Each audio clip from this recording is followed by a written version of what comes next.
Jablanović Dynasty 1371 to 1463. Ban and King Stefan Tvrtkoi 1353-1377 to 1391 AD. There have already been many words written about the Jablanovics as a Ban's dynasty in Bosnia and their role in Serbia up to this time. We have seen that the multiple kinship ties between the Jablanovics and the Nemanjić enabled the Jablanovics to become a Ban's dynasty in Bosnia. These same kinship ties would play a crucial role in asserting their claim to the Serbian crown after the Nemanjić. However, kinship ties alone would not have been enough for the Jablanovics to inherit the Nemanjić throne if it weren't for the highly capable Ban of Bosnia, Tvrtkoi, who was in that position at the time. Tvrtkoi, a great ruler, governed Bosnia as a Ban from 1353 to 1377 and then as the King of Serbia from 1377 to 1391. He was chosen by Emperor Dusan in 1350 and appointed as the Ban in 1353. This happened at a time when the Hungarian king, Louis, intended to separate Bosnia from Serbia through a marriage alliance with the daughter of Ban Stefan, Tvrtko's father, as previously mentioned. Stefan faced harsh treatment from King Louis. Stefan had two brothers, Vladislav and Miroslav. Vladislav and his wife Yelena, the sister of Prince Miladin Subic, son-in-law of Emperor Dusan, played a major role in negotiations with the emperor, leading to peace agreements and the return of Bosnia under his authority in 1350. Since that time, young Tvrtko had been prepared for the role of the Ban, and when he assumed that position in 1353, he was already fully prepared, despite being only 15 years old. Young Tvrtko proved himself worthy of his protector, and as early as May 1355, he led his army into Croatia, conquering several fortresses of Croatian nobles and a significant portion of Croatia. Even during Dusan's lifetime, the young Ban earned a reputation as a skilled military leader. However, the sudden death of Emperor Dusan on February 20, 1355, prevented him from securing a better inheritance in the Serbian Empire. If Dusan had lived a little longer, Tvrtko would most likely have had the royal crown and a key position in the empire. The following year, after the death of Emperor Dusan, King Louis prepared to attack Bosnia. Since he lacked enough confidence in his own military force, he devised a new deception. He invited Ban Tvrtko and his most prominent advisors for a friendly visit to discuss the dowry of his wife, Jelisaveta. Tvrtko accepted the invitation, and he and 20 high-ranking officials traveled to Hungary. Upon their arrival, they realized they had been deceived and fell into a trap, as Louis had them all placed under guard as captives. After depriving them of their freedom, Louis presented them with a pre-prepared contract and told them to sign it, or none of them would leave Hungary alive. The contract stated that Bosnia would come under the rule of the Hungarian king, and Ban Tvrtko would retain only the administration of Upper Bosnia, Lower Krajina, Usora, and Soli, while Hum and the Primorje region would be handed over to Louis as the dowry for Queen Jelisaveta. Parts of Croatia that Tvrtko held in the region of Požega in Slavonia would also belong to Hungary. Tvrtko was obliged to support the Catholic Church and persecute heretics, provide troops to the Hungarian king for war purposes, and personally reside at the Hungarian court, where he or his younger brother, Vuk, would be constantly present, making him not only a vassal but a permanent hostage. In addition to this, Louis offered lands and privileges to Tvrtko's nobles as an incentive for accepting vassalage.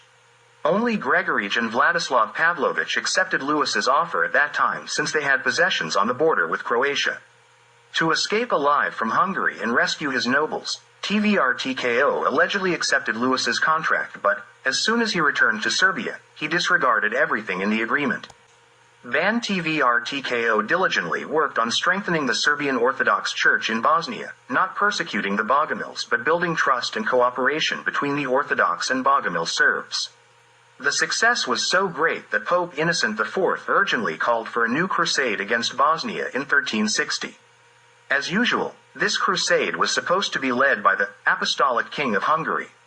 However, after his defeat in the war with Serbia in 1359, King Louis was unable to take any action until 1363.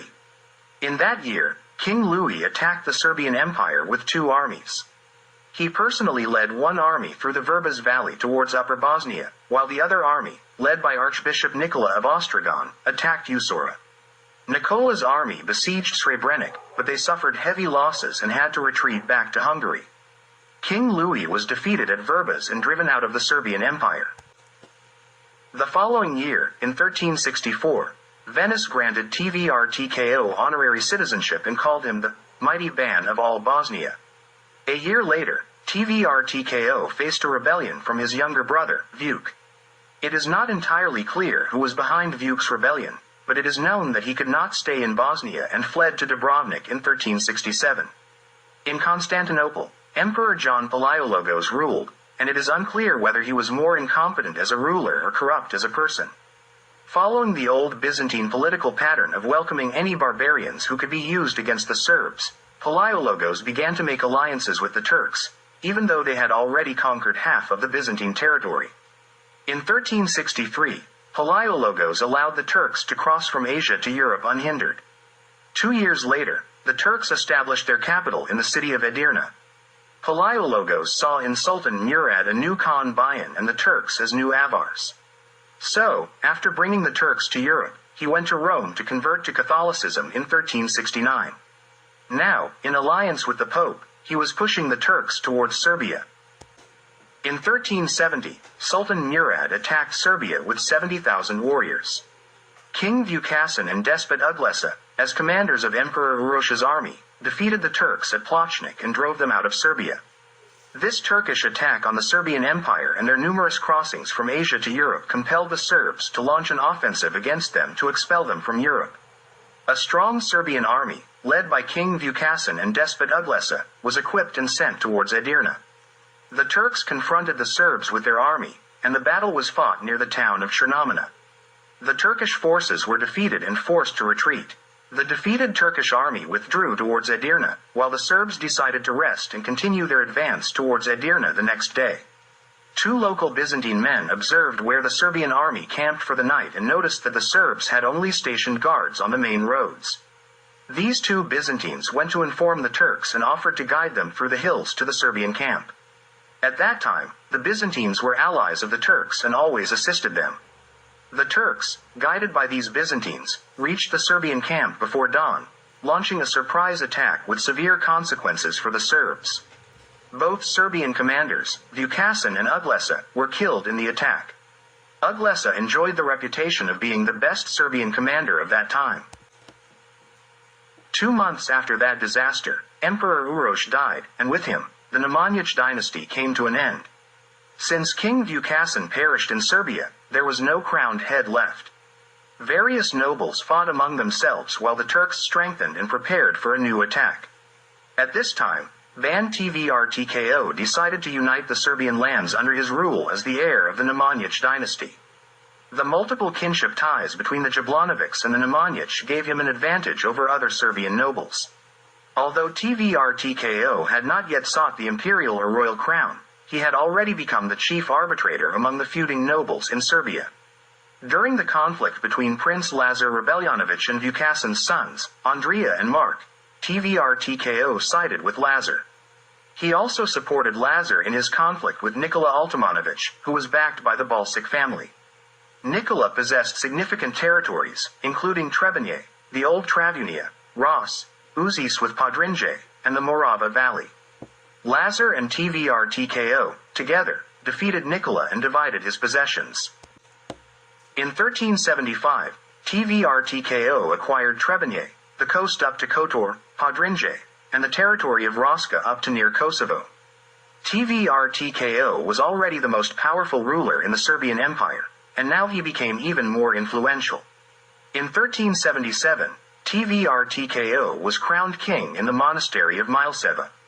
The coronation was performed by the Metropolitan of Mileseva over the tomb of Saint Sava, with the crown of King Stefan I crowned. His official title was King of the Serbs, of Raška, Bosnia, and the coast. With this ceremony, Tvrtko Jablanović became the legitimate and legal heir of the Nemanjić. Due to the situation in the Serbian Empire after the defeat at the Marica, Tvrtko did not seek the imperial crown and settled for the royal crown. However, it would have been much better if he had taken the imperial crown at that time. No one in Serbia opposed Tvrko's coronation or challenged his rights to it. Everyone accepted it as entirely natural and expected. From 1377, Dubrovnik paid tribute to King Tvrtko, a duty that was previously paid to the kings and emperors of the Nemanjić dynasty. Venice also paid the tribute. Since his coronation as king, Tvrtko adopted the name Stefan Tvrtko, following the established tradition of the Nemanjić. Prince Lazar acknowledged Tvrko's right to the royal crown and the inheritance of the Serbian throne, and for this reason, he remained with the title of prince until his unfortunate death at Kosovo. Lazar treated Tvrtko as an elder and their relations were very good. From 1378 to 1385, Tvrtko brought Konavla, Upper Zeta, and Kotor under his rule. He built a new port in the Bay of Kotor, naming it Sveti Stefan, known today as Herceg Novi, and transformed this place into a significant trading center to surpass Dubrovnik. Teamed up with Duke Vuk Hranik, King Tvrtko occupied the entire Hum, from the Cetina River to the Bay of Kotor, and placed it under the rule of Duke Vuk. As for Dalmatia, Tvrtko had been preparing its liberation since 1370. He sent his trusted people, especially traders and craftsmen, from Bosnia to Dalmatia, to prepare its annexation as precursors. Many Serbs from Bosnia migrated to Dalmatia in 1371, 1373, and 1375. However, the Turkish incursions into eastern and southern Serbia and the wars with them prevented King Tvrtko from annexing Dalmatia for approximately a decade. In 1388, Shane Pasha entered Serbia with a large Turkish army and advanced westwards, reaching Baleka. There, he was intercepted and defeated by Kings Duke Vlatko Hranik, the son of Duke Vuk Hranik, in the famous Battle of Baleka on August 27, 1388. The following year, Sultan Murat invaded Serbia with a massive Turkish army. In the renowned Battle of Kosovo, Prince Lazar Rebeljonović led the Serbian army, while King Tvrtko sent a strong force under the command of the celebrated Duke Vlatko Hranik to assist him. Historians have not yet fully elucidated the events of this glorious and dreadful battle to this day. Here, we will not delve into the details of that battle but only mention a few important facts. Despite significant losses, the Serbs convincingly defeated the Turks in this battle. The battle was concluded around 3 o'clock in the afternoon with the complete rout of the defeated Turkish army, which was in disarray while retreating. At that moment, Duke Vlatko set off from the Kosovo field with his army, leaving Prince Lazar safe and cheerful among his own. Many merchants from Italy and Fruška Gora accompanied Vlatko, who were eyewitnesses to the events at Kosovo. These merchants spread the news of the great Serbian victory, even causing the bells to ring in Paris. Prince Lazar was captured and executed on the same day, in the early evening, by Murat's younger son, Bayezid, just a few hours after the battle. The execution of Prince Lazar had severe consequences for the Serbs, turning this significant victory into a defeat. Thus, in the Serbian people's perception, the Battle of Kosovo remained what it truly was: a defeat within the victory and a victory within the defeat. In the same year as the Battle of Kosovo, just before winter, a Turkish army passed through Serbia all the way to Bosnia and was defeated by the renowned Duke Vlatko Hranik. This was his third victory over the Turks, his triumph. As a reward for his significant contributions, King Tvrtko granted Duke Vlatko the entire region of Hum as hereditary possession. Vlatko's father, Duke Vuk, who was the Ban, governor, of Hum, passed away around that time. The annexation of Dalmatia began in 1388 when the Serbian army captured Klis. 2 years later, the king personally came to Dalmatia and conquered the entire region up to the Velebit mountain range. Only the city of Zadar remained under Hungarian control. King Tvrtko ceremoniously entered Split on July 2, 1390, while his naval forces were in the process of annexing the islands. Before bringing his army to Dalmatia, Tvrtko had sent his envoys to the Dalmatian cities, inviting them to join his rule voluntarily. Only the lord of Vrana fortress, Ivan Pelizna, immediately accepted the king's offer. When King Tvrtko captured the city of Nin, he found it to be a purely Serbian city, unlike other Dalmatian cities with mixed populations. In official documents, Tvrtko recorded Nin as a Serbian city. The cities of Trogir, Šibenik, and Split surrendered to King Tvr-Tko without resistance.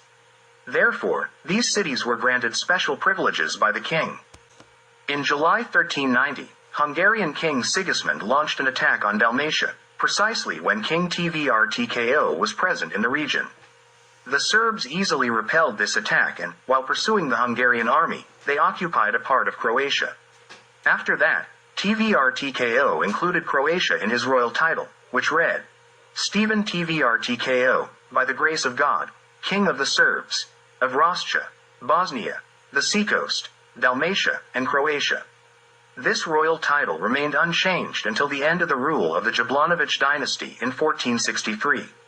The first Ban of Dalmatia under Tvrko's rule was Vuk Vachik, the brother of Duke Hrvoje Vachik.